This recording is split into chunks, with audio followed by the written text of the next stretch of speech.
Di mana tanpa pengetahuan mereka, rupa-rupanya paya bakau yang mereka lalu tu sebenarnya macam yang Fira cakap tadi, dihuni oleh ratusan buaya air masin.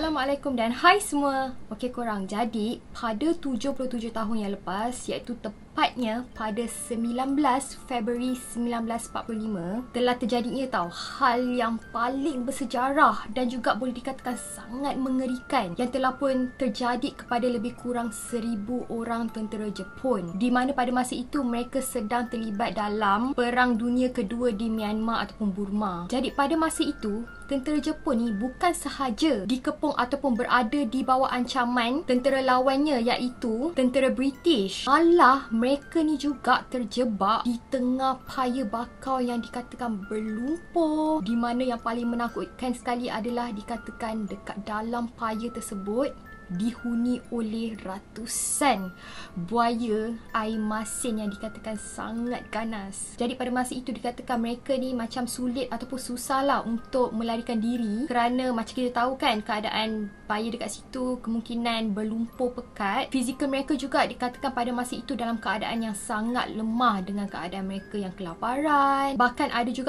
antara mereka ni yang luka parah tau. Sebab itulah boleh dikatakan hampir 1000 orang tentera Jepun dekat situ hampir terkorban. Jadi macam mana perkara ini boleh berlaku? Dikatakan pada masa itu tentera Jepun ni sedang menduduki Pulau Ramri tau. Setelah mereka ni berhasil menaluki Burma ataupun Myanmar sejak tahun 1942. Jadi dikatakan pemerintah Jepun pada masa itu ingin menguasai wilayah Vietnam ni untuk dijadikan sebagai tempat pemantauan bagi negara-negara bersekutu. Jadi pada masa itu Pulau Ramri ni terletak di sisi barat dari daratan utama negara Myanmar ni. Jadi alkisahnya pada tahun 1945 pasukan tentera darat Inggeris ingin merebut pulau tersebut daripada tentera Jepun ni, sebab diorang ni telah pun merancang untuk membangunkan pangkalan udara dekat pulau tersebut dengan harapan biar diorang ni boleh melakukan lebih banyak serangan lah terhadap pasukan Jepun dekat Myanmar dan juga Malaysia. Jadi dikatakan pada masa itu ada ribuan tentera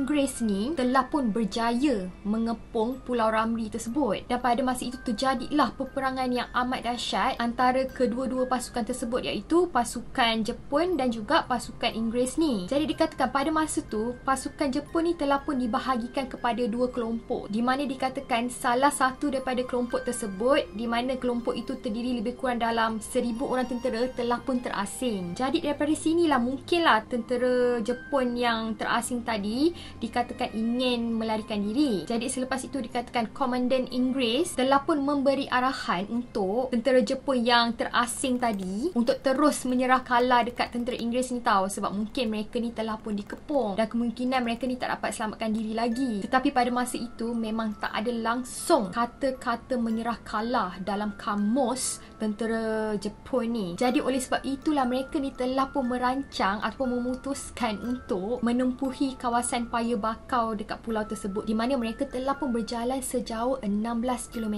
demi untuk dapat keluarlah daripada situasi tersebut dan tidak ingin menyerah kalah dengan tentera Inggeris ni. Tapi malangnya rancangan mereka ni sebenarnya bukannya lagi baik, malah membawa malapetaka yang amat dahsyat korang, di mana tanpa pengetahuan mereka, rupa-rupanya paya bakau yang mereka lalu tu sebenarnya macam yang Fira cakap tadi, dihuni oleh ratusan buaya air masin yang sangat terkenal dengan keganasan dan juga kekuatannya, di mana dikatakan buaya-buaya dekat paya bakau tersebut bukan saja buaya ni ganas tapi buaya ni dikatakan sangat besar, di mana saiz mereka boleh menjangkau sehingga 7 meter. Korang dapat bayangkan tak?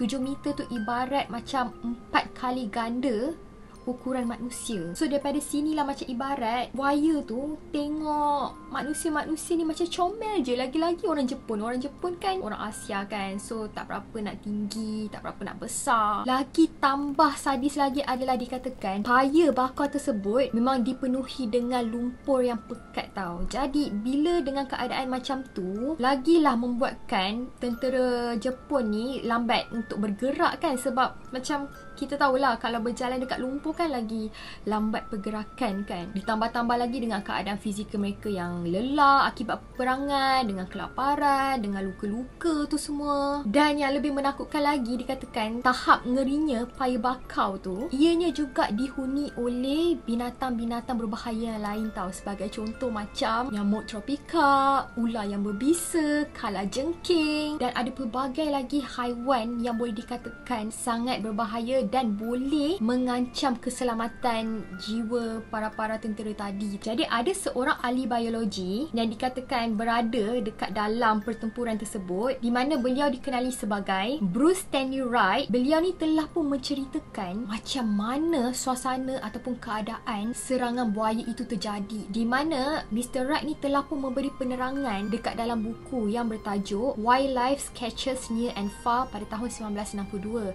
Dan beliau telah mengatakan bahawa malam itu, iaitu pada 19 Februari 1945, adalah malam yang paling dahsyat yang pernah dialami oleh mana-mana anggota kru motor launch. Tembakan rambang dilepaskan dalam kegelapan di paya bakau bersama dengan jeritan manusia yang merintih kesakitan ketika tubuh mereka sedang dikoyak-koyak oleh rahang reptilia yang besar, dan bunyi yang menakutkan ketika buaya itu menghancurkan makanannya dengan keadaan yang berputar-putar telah membuatkan neraka ni terasa amat dekat dengan dunia. Manakala pada waktu subuh, burung pemakan bangkai telah pun tiba untuk membersihkan apa yang telah ditinggalkan oleh buaya tersebut. Kira-kira 1,000 orang tentera Jepun yang memasuki paya bakau Pulau Ramri. Hanya kira-kira 20 orang sahaja yang masih hidup. Itulah petikan yang telah pun diambil oleh kata-kata daripada Mr. Bruce Stanley Wright. Jadi dikatakan akibat para tentera Jepun ni telah pun menerima serangan daripada tentera Inggeris. Macam kita tahu kan, masa tu kan keadaan mereka ada yang luka parah kan. Jadi oleh sebab itulah, masa tentera Jepun ni sedang melalui paya bakar tersebut, mungkin bau darah akibat luka daripada badan mereka mungkin secara automatiknya telah mengundang perhatian kawanan buaya-buaya tersebut tau. Di mana dikatakan mungkin pada masa itu buaya-buaya ni memang dari dalam diam dan intai dari dalam air paya bakar tersebut. Sebab macam kita tahu, pada masa itu kan waktu malam kan, kejadian tu berlaku pada waktu malam tau. Sebab itulah mungkin tentera-tentera ni memang tak nampak yang mungkin buaya-buaya tersebut tengah cega diorang. Jadi selepas itulah dikatakan bila buaya tu dah ready, habis teruk, diorang terus ngap dan serang ratusan ataupun boleh dikatakan hampir 1,000 tentera Jepun dekat situ. Di mana pada keesokan harinya, iaitu pada paginya pula, dikatakan giliran burung-burung yang telah pun datang untuk memakan sisa-sisa bangkai yang telah ditinggalkan oleh buaya-buaya tersebut. Jadi apa yang telah pun terjadi dekat Pulau Ramli tersebut memang telah mencatatkan sejarah yang boleh dikatakan sangat fenomenal lah sampai sekarang. Di mana ianya telah dinyatakan sebagai serangan yang paling terburuk yang pernah dilakukan oleh buaya terhadap manusia. Yelah, cuba korang bayangkan, even kalau kita pun, contohnya kan, kita naik bot ke naik sampan kat sungai, lepas tu tiba-tiba nampak seekor buaya dekat sungai pun maybe dah panik kan. So cuba korang bayangkan, bila kita ni tiba-tiba je nampak ada ratusan buaya, memang confirm memang dah fikir mati je masa tu. Jadi dikatakan kisah ini juga turut dicatat dekat Guinness Book of World Record tau, sebagai bencana yang terburuk pernah buaya serang manusia, di mana peristiwa ini diabadikan sebagai most number of fatalities in a crocodile attack, ataupun kalau kita translate, iaitu bencana terbesar yang dihadapi oleh manusia akibat buaya. Okey, jadi itu sajalah cerita berkenaan dengan Pulau Ramri, di mana pulau ini boleh dikatakan antara pulau yang paling berbahaya sekali dekat dunia.